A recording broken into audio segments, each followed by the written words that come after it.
வணக்கம். இன்றைய மாவட்ட செய்திகள்.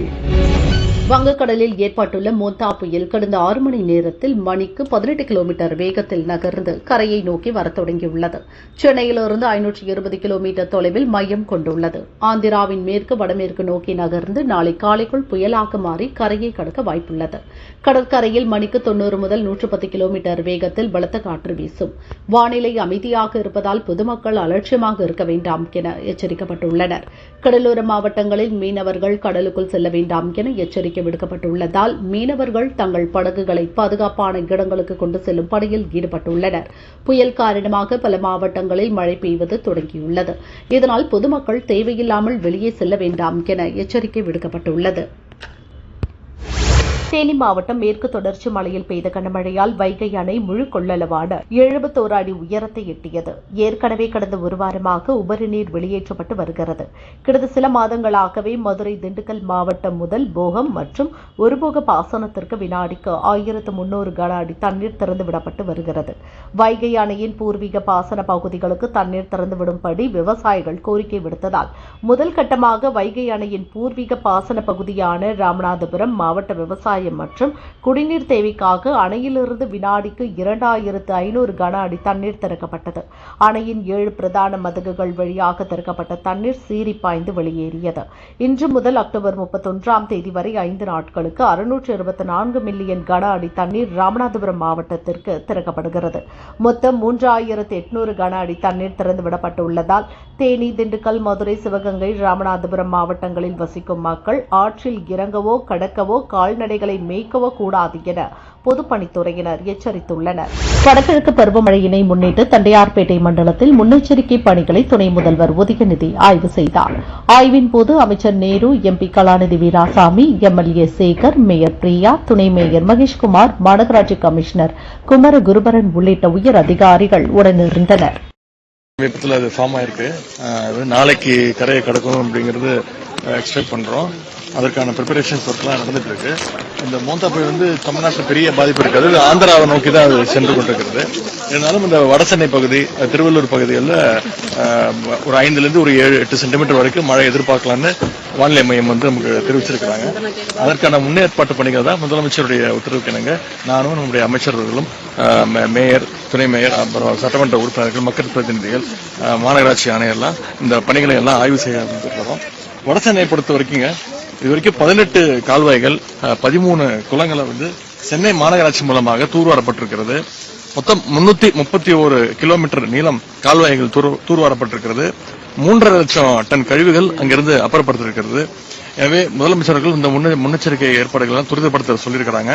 குறிப்பா சோசியல் மீடியால, சமூக வலைதளங்கள்ல பொதுமக்கள் செய்கின்ற புகார்கள் அதையெல்லாம் உடனடியாக கவனிக்க சொல்லியிருக்கிறாங்க.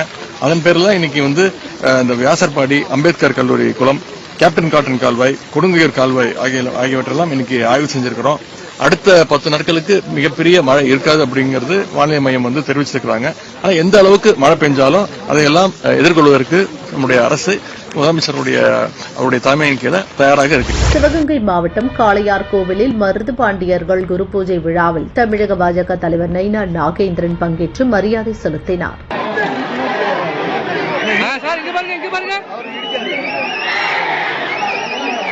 41 உயிர்களுக்கும் பாதுகாப்பு இல்லை.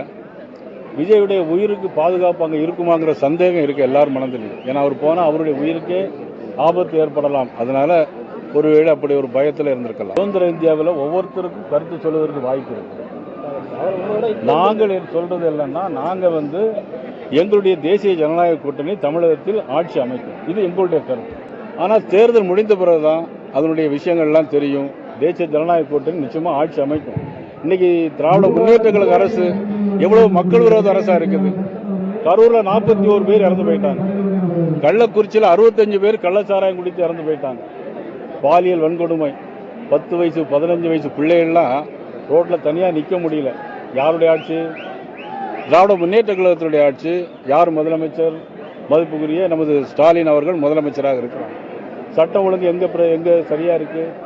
எல்லா போலீஸ் நிலையத்திலையும் வெடிகுண்டு, பெட்ரோல் குண்டு வீசுறாங்க. எங்க நல்ல நிகழ்வுகள் நடைபெறுகிறது? பெண்களுக்கு எதிரான போக்சோ குற்றங்கள் 53% அதிகரிச்சது. இதெல்லாம் தெரியாம சில தலைவர்கள் சில கருத்துக்களை சொந்தமா பேசிக்கிட்டே இருக்கிறாங்க. ஆனால் நாட்டு மக்கள் தெளிவாக இருக்கிறார்கள். இந்த மாதிரி சூழ்நிலையில் யாருக்கு வாக்களிக்க வேண்டிய என்று தீர்மானித்து விட்டார்கள். இன்னைக்கு மாமன்னர்களுடைய பூமி சிவகங்கை சீமையிலிருந்து சொல்கிறேன், தேசிய ஜனநாயக கூட்டணி உறுதியாக ஆட்சி அமைக்கும். மத்திய அரசு கடந்த 10 ஆண்டுகளில் 3 லட்சம் கோடியை தமிழகத்திற்கு தந்துள்ளது. இது கடந்த காங்கிரஸ் திமுக கூட்டணி ஆட்சியை காட்டிலும் 3 மடங்கு அதிகம் என முன்னாள் அமைச்சர் உதயகுமார் தனது வீடியோ பதிவில் தெரிவித்துள்ளார். கடந்த 75 ஆண்டுகளிலே வாங்கப்பட்ட கடன் 4 லட்சம் கோடி ரூபாய் தான். ஆனால் நடப்பு திமுக ஆட்சியிலே வாங்கிய கடனோ 4 ஆண்டுகளில் மட்டும் 4 லட்சம் கோடி ரூபாய்.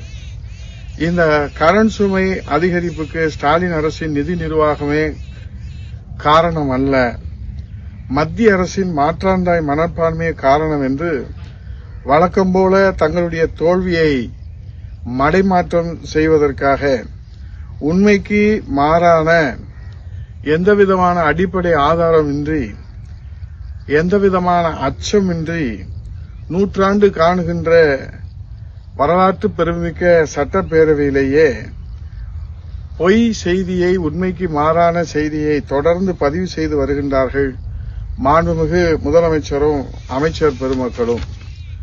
பொய் பேசுவதிலே PhD பட்டம் பெற்றவர் என்பது உறுதிப்படுத்தி வருகிறார் மாண்புமிகு முதலமைச்சர் ஸ்டாலின் அவர்கள். மத்திய அரசு தமிழகத்திற்கு இதுவரை சுமார் 10 ஆண்டுகள் நாம் எடுத்து பார்க்கிற போது இந்த 4.5 ஆண்டுகளிலே ஏறத்தாழ 3 லட்சம் கோடி ரூபாய் பெற்றிருக்கிறது மத்திய அரசின் நிதியாக என்று ஒரு புள்ளி விவரம் சொல்லப்படுகிறது.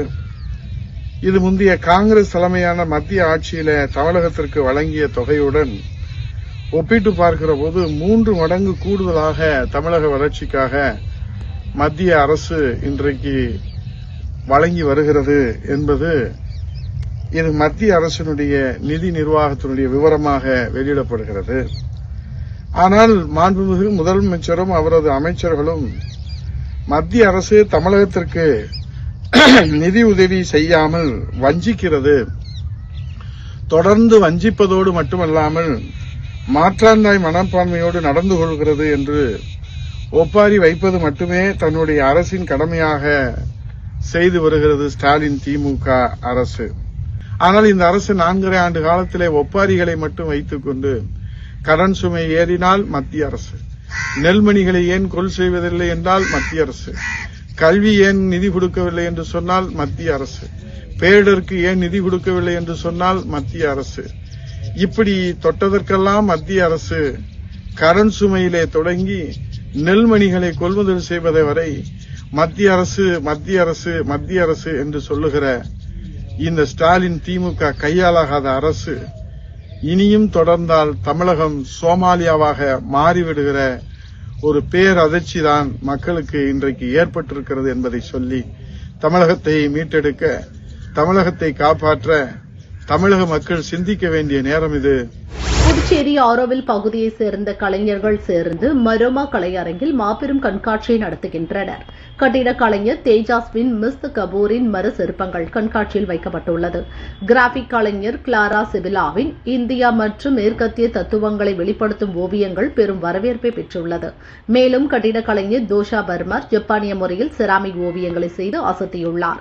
கண்காட்சியை ஏராளமான ஃபாரினர்ஸ் ஆர்வமுடன் கண்டு ரசித்தனர். டிசம்பர் 13ஆம் தேதி வரை கண்காட்சி நடைபெறும். வெரி ஹாப்பி, சந்தோஷம் இந்த எக்ஸிபிஷன்ல வந்திருக்கேன். இங்க நம்ம ஆரோவில்ல 3 ஆரோவில்லியன் 2 ஆர்கிடெக்ட்ஸ் ஒரு ஃபர்னிச்சர் டிசைன் செஞ்சிருக்க, ஒன்னு ஜாப்பனீஸ் டெக்னிக்ல நோரிகோமில இந்த செராமிக் செஞ்சிருக்கேன்.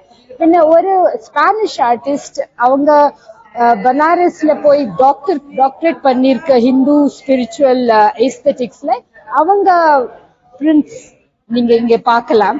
ஆரோவில் இங்கே நம்ம ஹியூமன் யூனிட்டி எக்ஸ்பெரிமெண்ட்னா, அப்போ அப்படி பார்த்தானா இங்கே என்ன பார்க்க முடியும், ஜனம் வேற எங்க வந்துட்டு எல்லாரும் சேர்ந்து நம்ம நல்ல வேலை செய்யற. இந்த எக்ஸிபிஷன்ல வந்தது ரொம்ப இன்ட்ரெஸ்டிங்கான எக்ஸிபிஷன். இது யாருக்கு சான்ஸ் கிடைக்குதோ வந்து பார்க்கணும். ஏன்னா இதுல ஒரு பாட்ரி இருக்கு, ஃபர்னிச்சர் இருக்கு, பெயிண்டிங் இருக்கு, அண்ட் குவாலிட்டி வைஸ் பாத்தீங்கன்னா இது வந்து இன்டர்நேஷனல் லெவல்ல இருக்கு இது. ஸோ சான்ஸ் கிடைச்சா ப்ளீஸ் எல்லாரும் வந்து பாருங்க, ரொம்ப ஃபேண்டாஸ்டிக் பீசஸ்.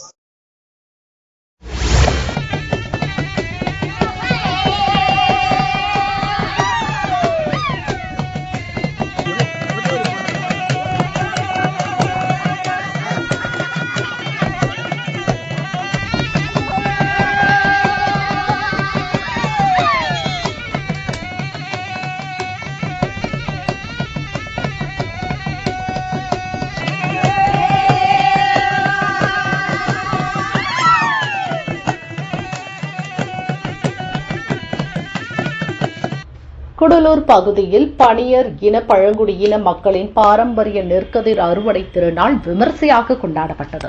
பழங்குடியின மக்கள் அறுவடை திருநாளை பூ புத்தரி விழா என்ற பெயரில் பாரம்பரியமாக கொண்டாடி வருகின்றனர். ஆண்டுதோறும் ஐப்பசி மாதம் 10ஆம் தேதி இந்த விழா கொண்டாடப்படும். நெற்பயிர்கள் வளமாக விளைந்து விவசாயிகள் நலமாக இருக்க வேண்டியும் பேரிடர் மற்றும் வன விலங்குகளின் தாக்கம் ஏற்படாமல் பாதுகாக்கவும் இந்த திருவிழா கொண்டாடப்படுகிறது.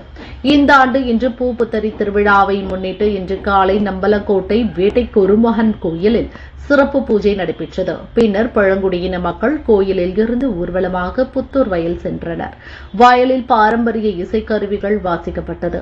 விளைந்த நெற்கதிர்கள் முன் விளக்கேற்றி பூஜை செய்தனர். 10 நாட்கள் விரதம் இருந்த ஆண்கள் மட்டுமே கதிர் அறுவடை செய்வது பழங்குடியின மக்களின் வழக்கம். விரதம் இருந்த ஆண்கள் நெல் மணிகளை அறுவடை செய்து கட்டுகளாக கட்டி ஊர்வலமாக எடுத்து வட்டைப்பாறை பகவதி அம்மன் கோயிலுக்கு சென்றனர். பெண்கள் பாரம்பரியப்படி நடனமாடி மகிழ்ந்தனர். மேலும் நெற்கதிர்கள் மங்குழி பகவதி அம்மன் கோயில், புத்தூர் வயல் விஷ்ணு கோயில், தேவாலா மற்றும் நம்பலக்கோட்டை வேட்டை குருமகன் கோயில்களுக்கு ஊர்வலமாக எடுத்து செல்லப்பட்டது. விழாவில் பழங்குடியினர் மற்றும் பக்தர்கள் திரளாக பங்கேற்று பாரம்பரியத்தை உயர்த்தினர்.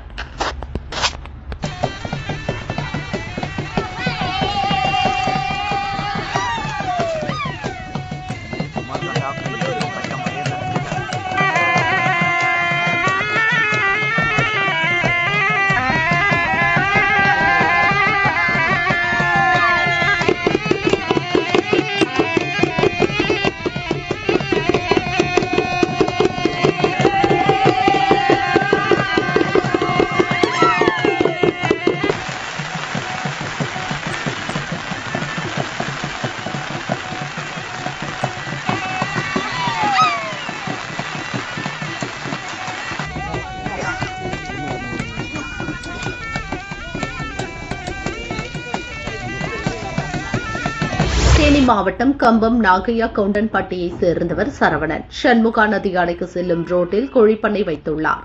பண்ணையில் 8000 கோழிகள் இருந்தன. இரவு கோழிப்பண்ணைக்கு அருகில் இருந்த மின்மோட்டார் ரூமில் தீப்பிடித்தது. மின்மோட்டார் ரூமில் இருந்து கோழிப்பண்ணைக்கு தீ பரவியது. பண்ணையில் இருந்த 8000க்கும் மேற்பட்ட கோழிகள் தீயில் கருகின.